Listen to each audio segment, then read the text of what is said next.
Merci à tous, merci à l'université, merci au CFMS. Et il m'a été demandé d'ouvrir la journée en donnant les perspectives générales de l'éolien et plus particulièrement de l'éolien flottant. Alors la petite flèche, elle est là. 4 parties. L'éolien offshore et flottant dans le monde et en Europe. L'éolien en France. Pourquoi, combien, où.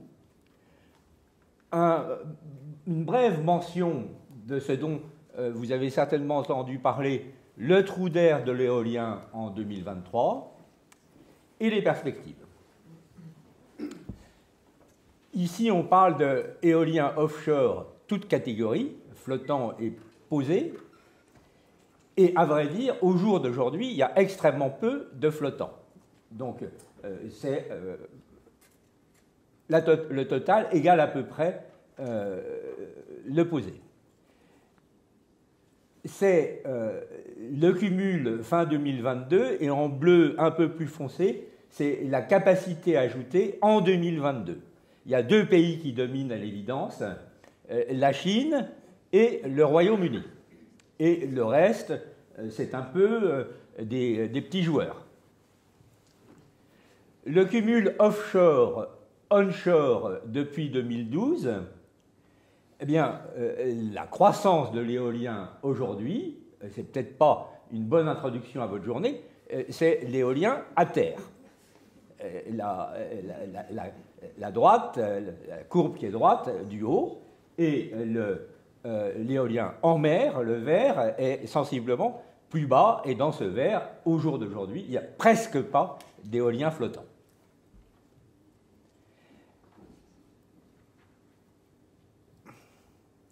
Alors, pour la France, pourquoi est-ce qu'on a besoin d'éoliennes et quelle quantité d'éoliennes se prépare-t-on à installer?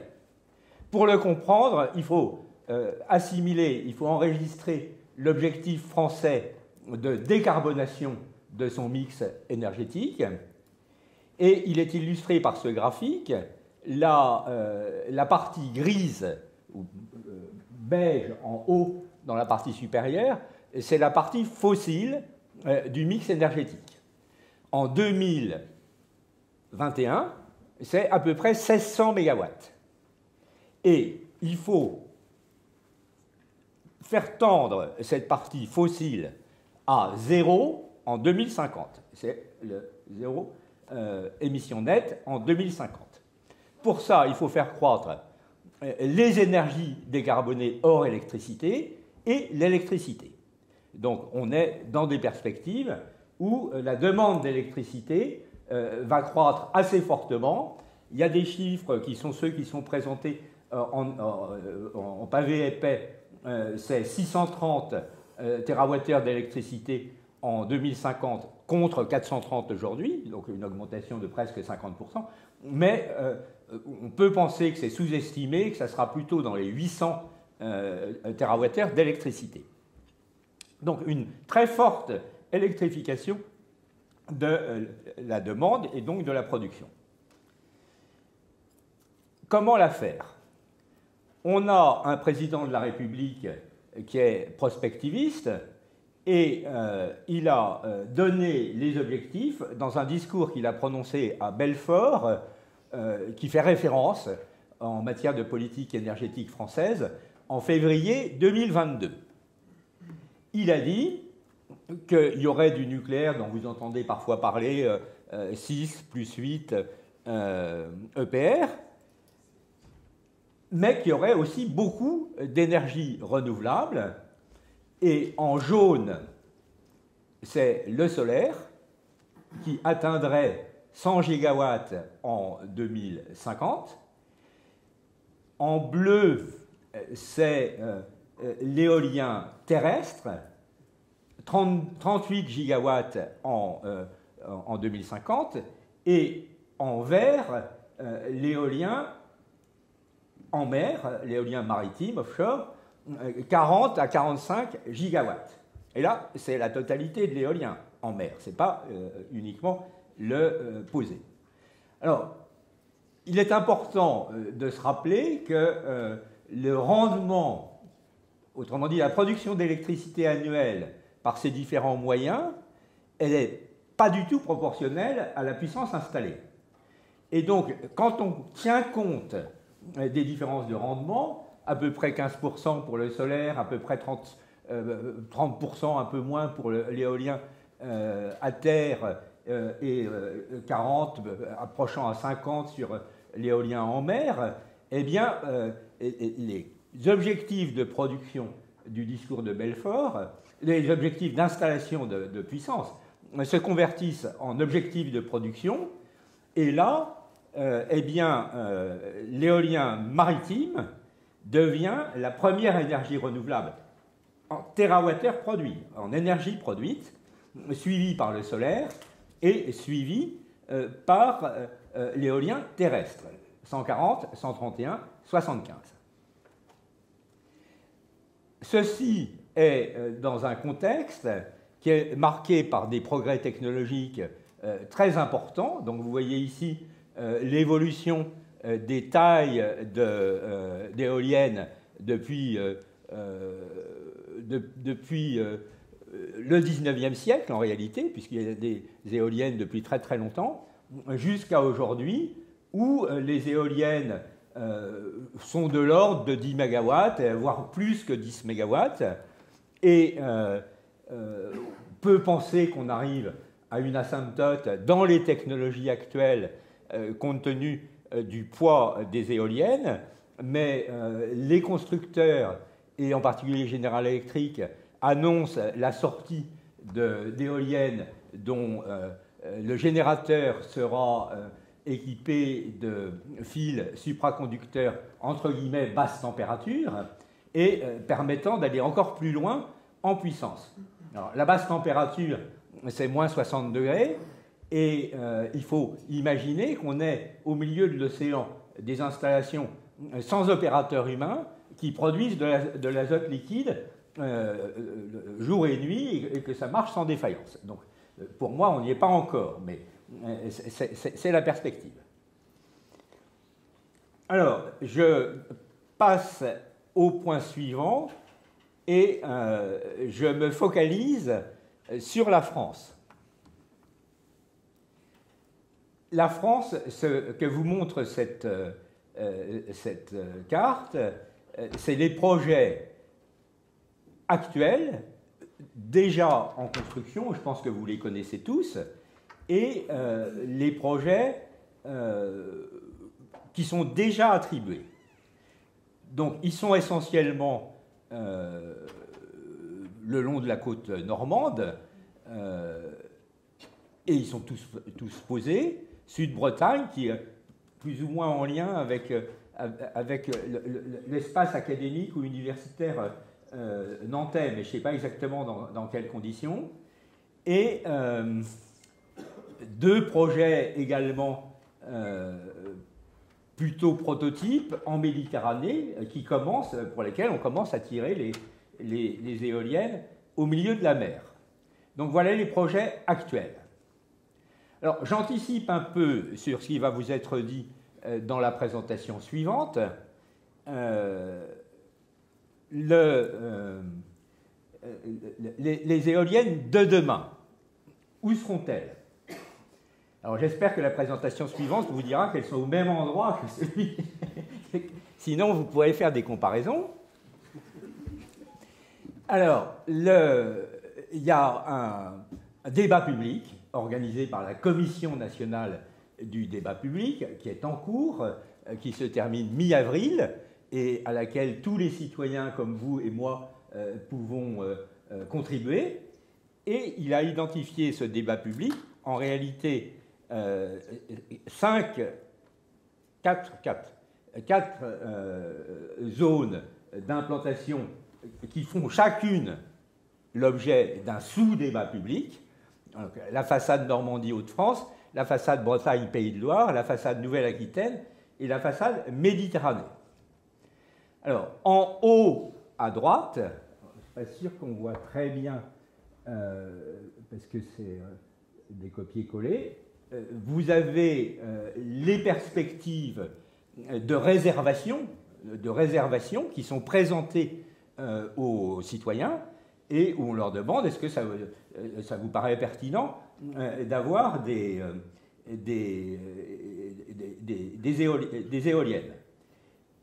Ce sont, sur la carte en haut à droite, ce sont des zones plus ou moins trapézoïdales et qui sont hachurées, zébrées en bleu. Et dans ces zones, pratiquement tout est posé. Parce qu'on est en Manche et il n'y a pas beaucoup de profondeur. On ne peut pas aller au milieu de la Manche parce qu'il y a des circulations maritimes, etc. Plus intéressant pour vous et pour l'éolien flottant, c'est la façade Bretagne-Pays de la Loire, puisque vous avez en changement de couleur en zébré, beige, vert, je ne sais pas s'il y a un pointeur. Non, il n'y a pas de pointeur, donc je vais le montrer ici. Cette zone-là est la zone en haut à gauche, qui sont assez éloignées de la côte, et notamment celle qui est à l'ouest de Brest et qui est très grande. Elle sera sans doute destinée à plusieurs parcs éoliens qui seront nécessairement flottants.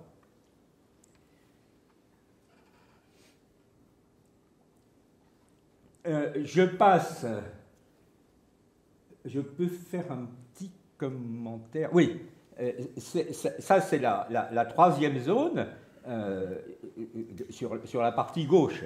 La troisième zone qui est l'Aquitaine.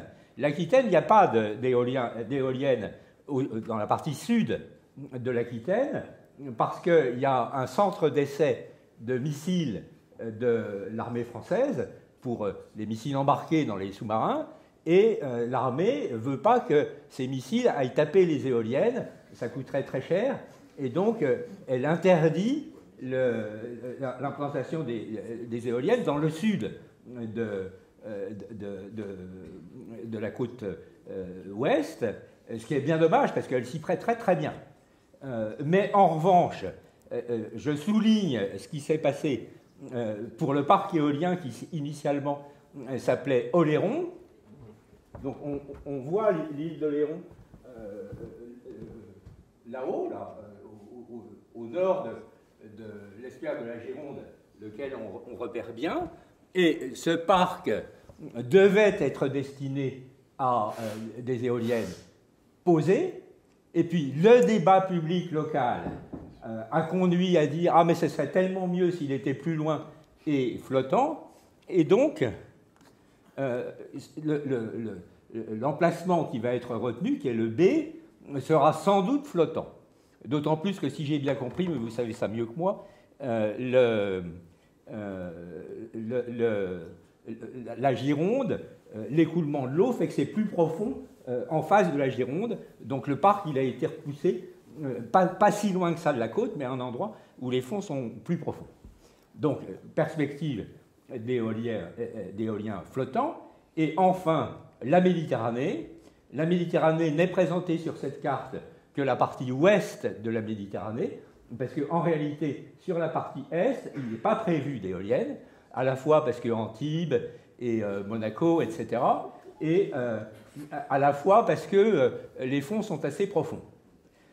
La partie ouest aussi, les fonds, on descend beaucoup plus vite en Méditerranée qu'en Atlantique, et vous avez à peu près l'ensemble de ces sites qui sont là.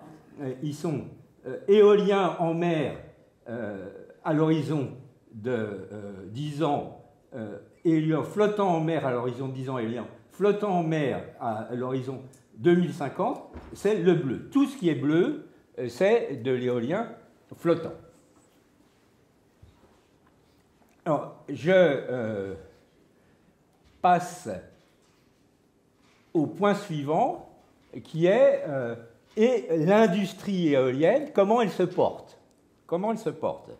Alors, vous avez sans doute entendu dire que l'année 2023 a été catastrophique pour un certain nombre d'opérateurs et de constructeurs d'éoliennes.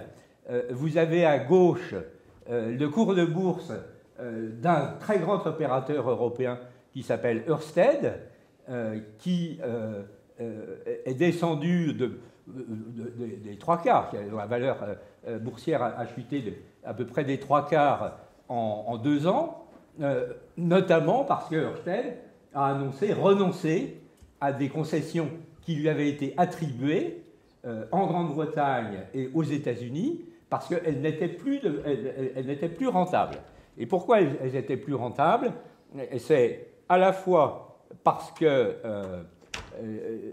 les taux d'intérêt ont augmenté, le coût des matières a augmenté, le coût des autorisations de construction, parce que ce n'est pas le tout d'être concessionnaire, il faut obtenir l'autorisation, s'est allongé, et donc tout ça renchérit le coût des projets, et Ørsted, comme un exemple, il y a plusieurs autres opérateurs qui ont demandé à sortir des concessions qui leur avaient été attribuées, et ceci en payant des sommes qui se comptent en milliards d'euros. Ørsted, je crois que c'est 3 milliards d'euros, mais il y en a d'autres. Côté Siemens Energy, Siemens Energy, c'est l'ensemble des turbines de Siemens et de Gamesa espagnol, et Siemens a racheté Gamesa. Il y a eu des problèmes sur les turbines Gamesa, sur les alternateurs Gamesa, avec des incidents techniques répétitifs, récurrents, et Siemens a annoncé provisionner 5 milliards de pertes au milieu, l'annonce est du milieu de l'été, et l'action Siemens s'est complètement cassé la figure. Vestas, qui est un autre grand producteur d'éoliennes, a eu un cours de bourse aussi qui chute. Donc on a ce paradoxe d'une industrie qui est qualifiée ayant de très bonnes perspectives, mais qui en ce moment ne marche pas très bien. Autre exemple, la Grande-Bretagne. La Grande-Bretagne attribue des concessions d'éoliennes tous les ans, et le concours d'attribution de 2023 pour l'éolien flottant et pour l'éolien posé a été infructueux. Et donc il y avait un cap, il y avait un prix maximum pour lequel il fallait soumissionner, et il n'y a pas eu d'offre au prix qui est maximum proposé. La Grande-Bretagne va relancer un appel d'offres dans les mois qui viennent en remontant les prix, et donc l'éolien posé, le cap va remonter de 40 MWh à 73 MWh, et l'éolien flottant va remonter de 116 MWh à 176 MWh. Donc c'est des prix que vous n'avez peut-être pas les ordres de grandeur en tête, mais le prix de gros de l'électricité en France, typiquement, c'est de l'ordre de 45 MWh. Ce qui veut dire que le prix de l'éolien posé et flottant est sensiblement supérieur au prix actuel, au prix de gros actuel, et que le prix de l'éolien flottant est sensiblement supérieur au prix de l'éolien posé. Il n'empêche que l'IEA, International Energy Agency, a des prévisions très optimistes pour le moyen-long terme. Donc, c'est la partie droite du graphique, 2023-2028, le solaire en bleu, le onshore en vert et le offshore, il y a une coquille en jaune. Tout ça est destiné à croître. Et je termine par ce message plus positif, peut-être. Mais la slide est un peu. L'étude de l'IA date de 2019. La prévision IEA, donc internationale, offshore, c'est la courbe rouge. Et vous voyez que en 2040, selon ces perspectives, l'éolien maritime, 2 catégories confondues, sera la première source d'énergie dans le monde, et dans cet ensemble, l'éolien flottant occupera une large place. J'ai terminé.